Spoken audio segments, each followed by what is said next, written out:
experienced track day rider, been to school, has raced a motorcycle, right? And there's something in there for you. Okay, fantastic. You know, I'll answer the question in this way.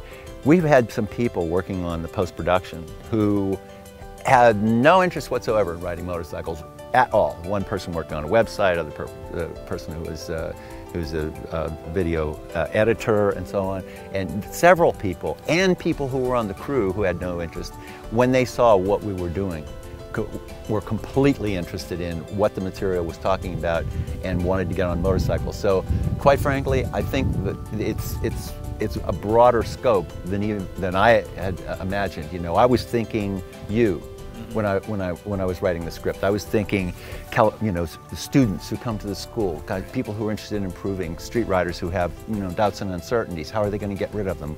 Well, they have to learn the technical skills. That's who I was thinking about, and you know, in club racers as well. But brand new people and getting them interested in the sport, I had no idea that I was going to create that kind of an effect. But you know, the industry needs it right now, so I'm okay with that too. I think there's professional road racers out there that can watch this thing and learn something for sure. I mean, it's just interesting with what we've learned through our whole association with Keith, me and my son Joe. It really gives you a whole way to look at riding and see what's really going on. And of course we watch all the races, you know. Yeah. And you know, he can sit there and go, okay, I can see exactly why this guy is going faster, because of things, you know, that he's learned through the school, just little things, you know, it really, and we're like, you know, we should get him to come and do the school. He would go, he'd beat that guy. You know, he'd beat Ben Spies that time if he, you know, came to the school or something.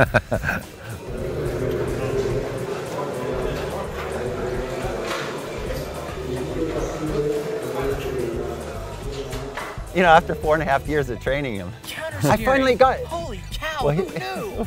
Well, he had that one down pretty well, but some other things, you know, that are really foundation skills, you know, when he goes, I finally got it, you know, and then the funny thing is that 2.5 years ago, when, you know, on one of these things, when he came over up to Sears Point and Infineon and rode with us for a few days at school up there, he said exactly the same thing about exactly the same technique. So you realize that as riders go through their skill levels right up to the top, where, you know, he did really well in World Superbike race over in England, right? He got top 10. So he's not a wimp, he's fast. And you realize that there are these breakthroughs and the same concepts roll out, and they continue to roll out, and they continue to roll out, right? It's not, oh yeah, I know that, and that's it, you're done with it. They have breakthroughs. It's like peeling the onion back, you know, there's another layer under there, and as soon as you see that one, you go, whoa, why didn't I see this before? You know, so that's, and Leon's just, you know, he's continuously validating the school training and the material, the twist of the wrist tube material, because that's what he's been trained on. And so, well, I mean, we're so totally proud of it, of course. And then after Leon, you know, there's going to be somebody else, and there's going to be somebody else, and there've been, you know, 47 championships before that. So, what is it that you would say that this film is? Well, I think primarily you have to say that it is a training film and that you're going to learn something from it. Let's take a close look at how excess rider input creates instability and tires out the rider. But obviously we tried to bring, you know, traditional storytelling techniques into the mix to just create a piece that communicates better with people. I'm not helping the bike at all by holding on. The tighter I get on the bars, the worse it gets. I don't need to go to the gym to hold on tighter. I need to lighten my grip on the bars.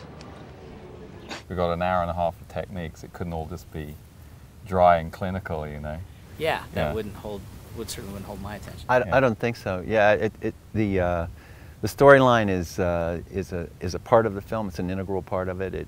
I think it brings up the reality of people, anybody out there really who's had a problem with each of the things that we go over, right? Not every word, every sentence, every chapter, and every paragraph from the Twist the Wrist 2 book is covered in this thing, but we took the parts that are the key parts. And, you know, I mean, I might not have the